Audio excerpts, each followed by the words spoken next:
I'm a creature of pretty simple pleasures when it comes to my video game habits. I don't need no layered, deep, complex mechanics. I'm not one of those number exponentially go up sickos. Give me a 2000 Dreamcast ass beach, and I'll be happy. Vibes is where it's at for me.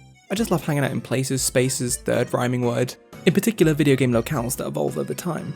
Recently my regular haunt has been in Promise Mascot Agency, a game with a world so instantly delectable, and a concept so original, Google would tell you no one else has ever searched this up before. Here's the lowdown. You're a hunky exiled Yakuza member, forced to fake his death after donking up a deal involving 12 billion yen, tasked to run a decrepit mascot agency in a cursed town on its last legs.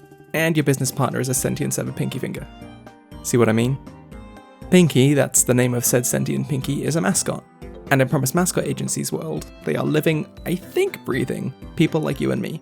Except sometimes they're an ancient burial ground, other times a horny cat covered in yam juice. This cursed town is full of these guys. Some of them will make you want to delete your browser history, others I could honestly see as being real ass mascots. Look at Kakigori, I love her. She's shaved ice and a vampire. She melts if she stays in the sun too long, she's got a lisp, what a character. Then my favourite is probably Tofu. He's Tofu. He's shy, he's almost perfectly rectangular, and I would die to protect his smile. They're pretty much all misfits and weirdos, mascots forgotten to time, rejected by wider society. And as the new boss of the Promise Mascot Agency, it's up to you to help them chase their dreams as you chase your own, and pay off those debts. As you drive about this town, Kasumachi, in your adorable little K-truck, you can recruit all sorts of mascots to work for your agency. The work itself works in a couple different ways. As you chat to different folks around town looking to bring in some new business, they might offer you jobs. You can send these mascots off on said jobs, and if you're lucky they'll get through it scot-free. Mascots aren't exactly the best at dealing with stressful situations though, so sometimes you have to check in on them, which is the other main part to managing them. The presentation of these segments is really cute. You're basically just watching them through a livestream, complete with infinite W's trailing across the screen you've probably seen from Japanese livestreams.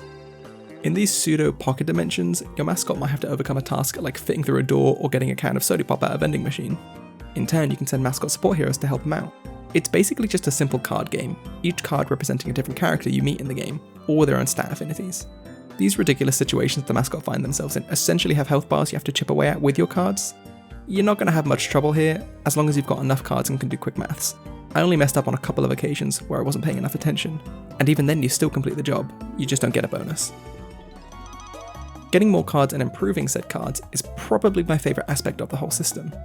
As you drive around, you can meet folks to chat to, get to know their stories, their problems, their interests, and pretty much everyone bar most mascots can be recruited as a mascot support hero.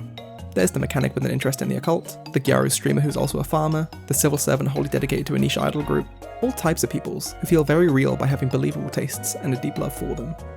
Every card can be upgraded too by completing lore requests, though I'll be real, for pretty much every character, they are just kind of fetch quests.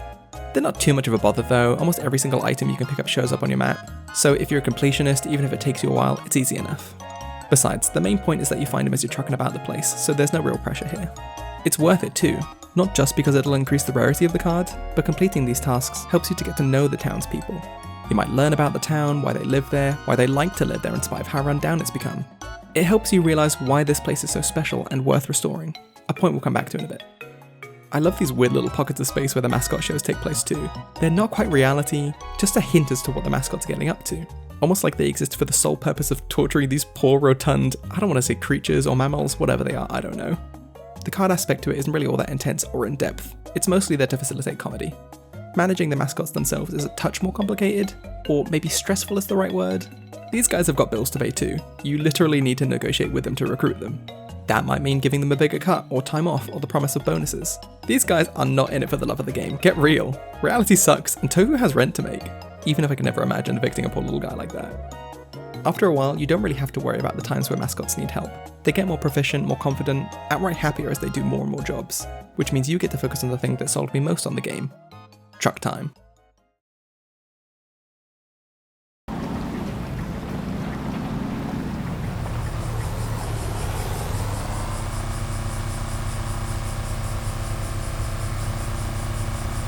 More games should have K-trucks, I think. Nothing's better than cruising along in a tiny little truck. Breath of the Wild would be better with a K-truck. Bloodborne, K-truck. Final Fantasy VII? Yeah, okay, that one kinda had one, but you could only drive a stinking motorbike. Being able to drive around in one was the first thing that drew me into Promise Mascot Agency. That's my dream car right there, to be honest. They're just so perfectly formed, as if they were sculpted by a forgotten god of some sort.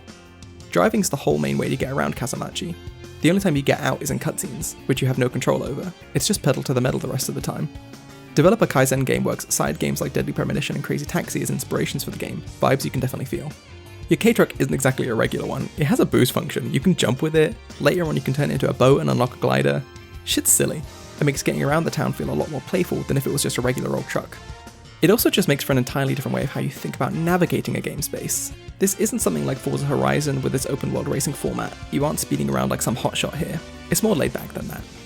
In another world you might be able to get out of your K-Truck, I just don't think that it would make it any better. Being confined to a vehicle means you get to enjoy some of the scenic sights just short enough as to not overstay their welcome.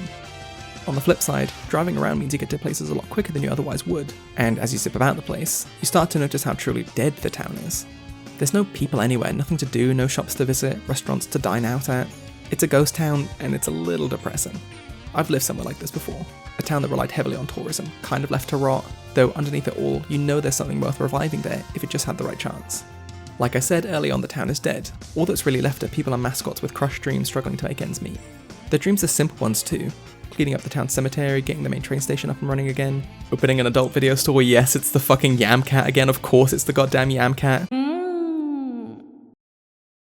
You see, on the one side you're trying to earn money to pay off that 12 billion yen debt, starting off by making money through your mascot business. After a while, when you've earned enough, you can start putting some of that money back into the town, which is kind of what the other half of the game is about. As you help open back up different businesses in the town or revitalize crumbling parts of it, you see sort of ghostly representations of people crop up more and more. It's livelier, lighter even. It's kind of like the mascot events, an implication of activity I'd guess born from budget, time, and performance constraints. The game's pretty long too, I clocked in around 20 hours, so the way the town evolves is a slow burn. Seeing it evolve and change and grow over time felt special, felt worthwhile. My favourite spot was probably the shabby game centre run by a Kappa mascot voiced by, I kid you not, former president of Sony Interactive Entertainment Worldwide Studios, Shuhei Yoshida. It's literally just a bunch of classic arcade cabinets clumped together in a dump, but the love for classic fictitious games was real. I could see myself hanging out here, slinging some coins, chatting about rare games. That's the big appeal of Promise Mascot Agency for me, the way it evokes the idea of vibing somewhere. I could see myself perusing the local street market, chatting with my neighbours outside a trendy clothes store, driving up a mountain just to check out the view. I want to do these things. It is a game about community, about eclectic friendships, and taking the time to make the place you call home a better one.